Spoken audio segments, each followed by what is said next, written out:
ano ang kaya nyo, ay kaya ko rin. Isang bagay na nais nating ipalaganap sa mundong kinakatayuan natin ngayon. Ang pagkakapantay-pantay.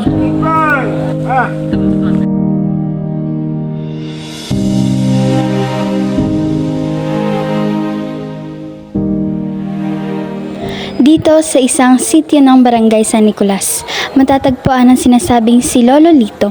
Ngunit bago kami magtungo sa kanya ay nagtungo muna kami sa kanyang kapatid upang humingi ng pahintulot. Hello. Magandang umaga po. Ano pong pangalan ninyo? Egyptian Rahimi, Ilang taon na po kayo? 68. Kaano-ano niyo po si Lito po? Lito ay bunsong kapatid. Itinuro sa amin ni Lolo Shuni ang bahay ng kanyang kapatid. Kung papansinin ng maigi ang bahay ni Lolo Lito, mapapansin mong ito ay tagpi-tagpi na lamang ng mga putol-putol na plywood. Kailangan mo na ring magdahan-dahan sa paglakad sapagkat mahuna na ang mga kahoy.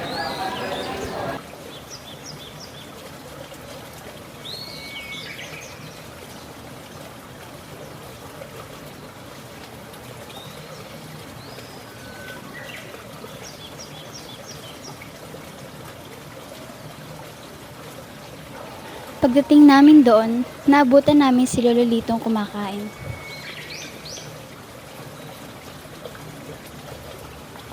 Dahan-dahan. Habang kumakain, ay nagkukwento din si Lolo Shuni tungkol sa kanyang kapatid. Yan, interview mo. Saan po? Saan po siya? Mga doon pinaglilit. Ano po yung mga... Lala ng hipon, Ah, lugaw, yung malalambot. ah, Ayan siya. Pagkatapos niyang kumain, ay iniligpit niya rin ang kanyang mga pinagkainan. Pinakain niya na rin ang kanyang mga alagang hayop bago namin siya makausap.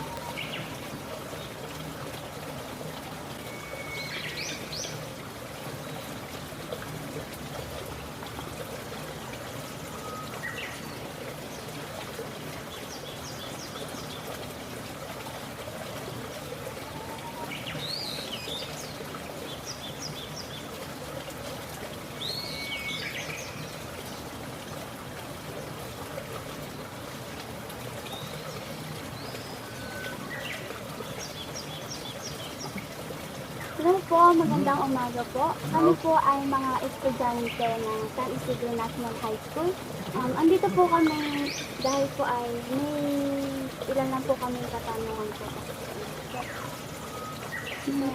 Ano po pangalan niyo? Dito. Dito. Horte. Dito. Lido. Ano po ang activity? Munta. Tulata. Ilang taon na po kayo? Ano? 57.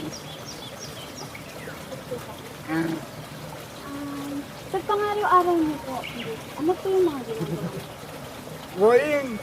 Ang damo. Ang damo. Huwing. Dito po, wala po ba kayong kasama? Po. Kayo lang po lang. So, sa mga ano niyo po, first po sa mga pagkain po, may nagbibigay po sa inyo. May nagpapagay. Ate ko. Pini. Ate pini ko. Tundahan. Kanda. Ate ko. Ano ba kayong pinagkakaabalahan po ngayon? Ako. Like sa ano po, sa bukid po. Ako bukit. Ako bukid. Naikwento niya rin na tanging ang 2 pusa at isang aso na si Big Boy ang nakakasama niya sa bahay.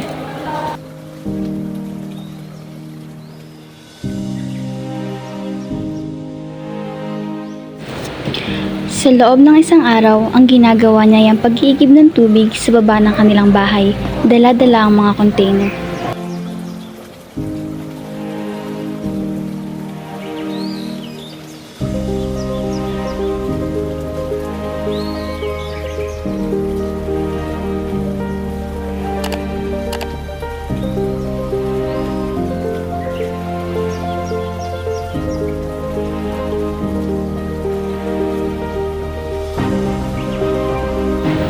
Upang malaman kung gaano kalayo ang balon sa bahay ni Lolo Lito, ay amin itong sinamahan at tinulungan.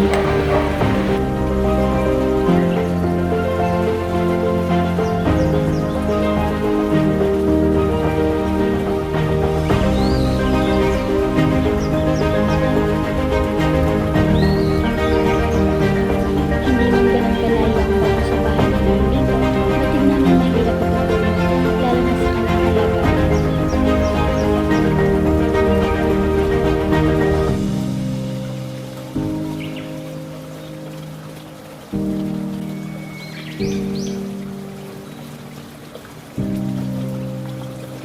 Pagdating namin sa balon, iba ang nararamdaman namin dahil sa delikado at madulas na kinakatayuan ni Lolo Lito sa pagkuha ng balon ng ating mga pang.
Habang kami ay Kanto! nagpapahinga, ikinakwento ni Lolo Lito Sa may kanto, kay na Boss Raymond. sa tumutulong sa kanya.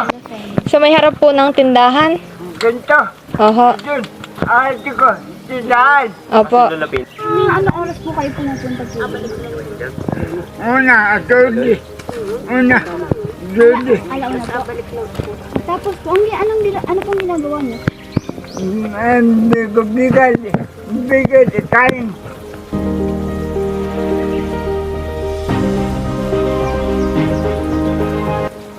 Wala po. Dami.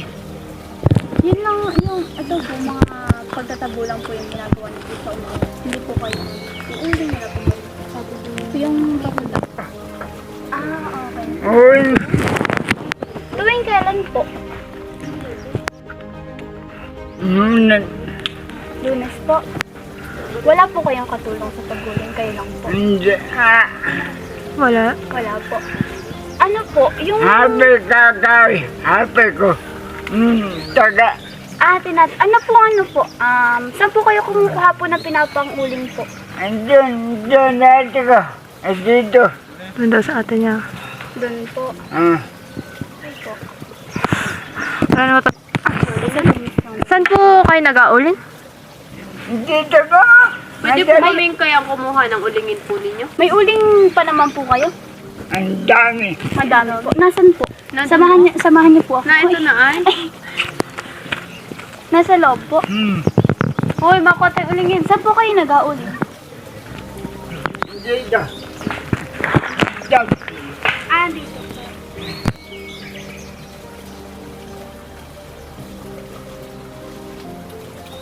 Sa pagsapit ng tanghali, si Lolo Lito ay nagluto ng pagkain na aming pagsasaluhan.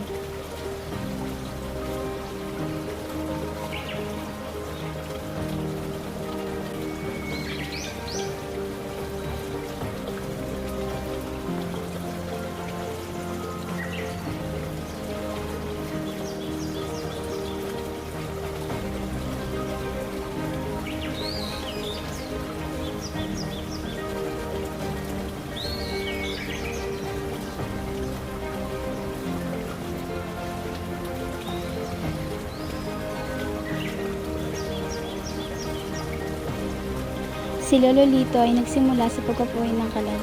Batid ko sa isang tulad niya, isa itong mabigat na gawain na ginagawa niya sa araw-araw.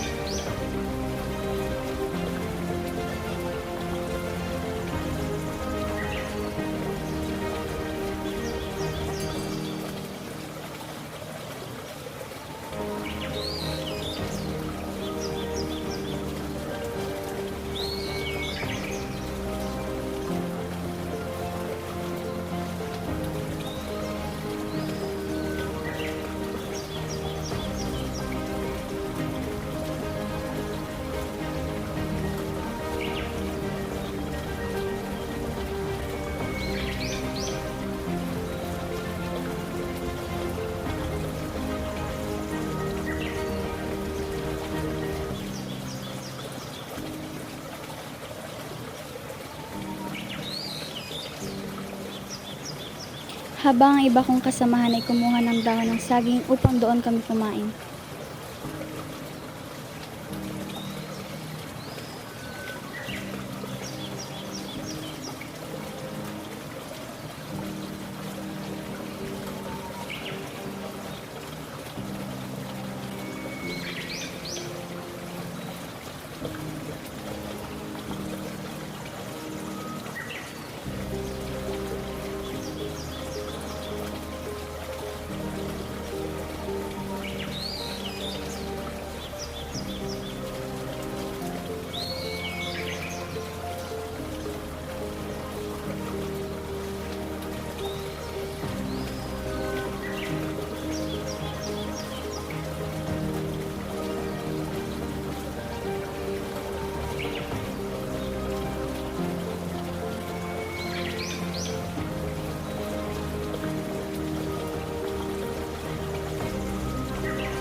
Kami ay nagkaroon ng munting salo-salo sa labas ng bahay ni Lolo Lito.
Sa pang-araw-araw niyo pong pamumuhay, nakakaranas po ba kayo ng pambubuli? Boy, ano boy? Yung pangungutya po kung bakit Utang? Hindi po, yung pangungutya po yung inaasar po kayo kung bakit po naging ganyan po yung kalagayan. Ah! Hindi po. Hindi. Sa inyo po, para po sa sarili niyo, gaano po kahirap yung sitwasyon niyo po ngayon? Yung kalagayan niyo po? Ang sana nun.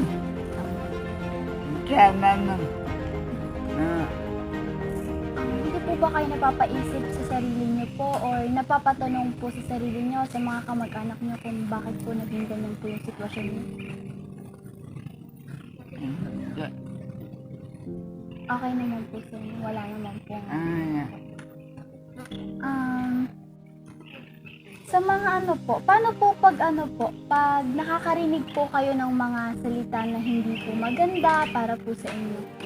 Like, about nga po sa condition niyo po. Hindi ko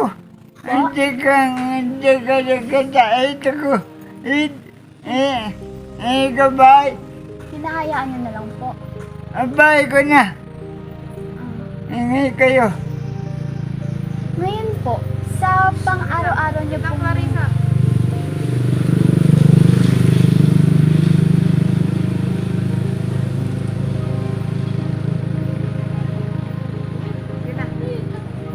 po, sa pang-araw-araw niyo pong pamumuhay, masaya naman po kayo. Okay, kahit po mag-isa po kayo. Goods lang po kayo, wala po. Wala po kayong tanong sa sarili niyo, ano, bakit ganito po, ano naging kalagayan. Okay lang naman po na mag-isa po kayo.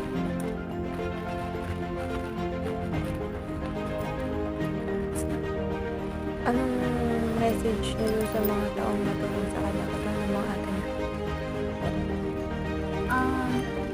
Ano naman sa inyo po, ano po yung mga message niyo, ano po yung mga message or masasabi niyo po dun sa mga taong tumutulong po sa inyo para po magbili po ng pagkain, katulad po ni ate niyo po. Ate ko, kuya ko. Ano pong masasabi niyo po sa kanila? Ano pong message niyo sa kanila? Kuya, hindi kakain nga akin. Salamat po. Ano pa po, may iba pa po ba kayong gustong sabihin?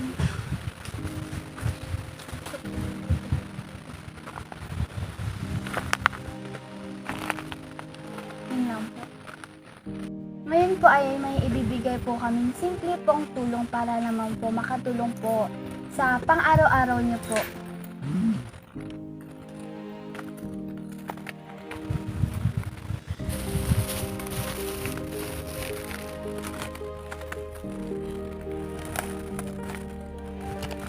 Ito po.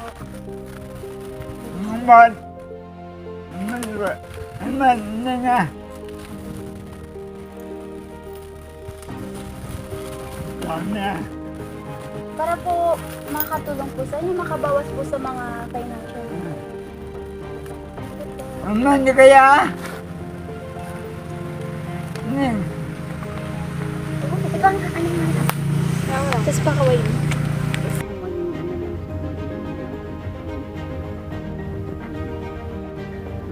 Buting tao pa rin sila.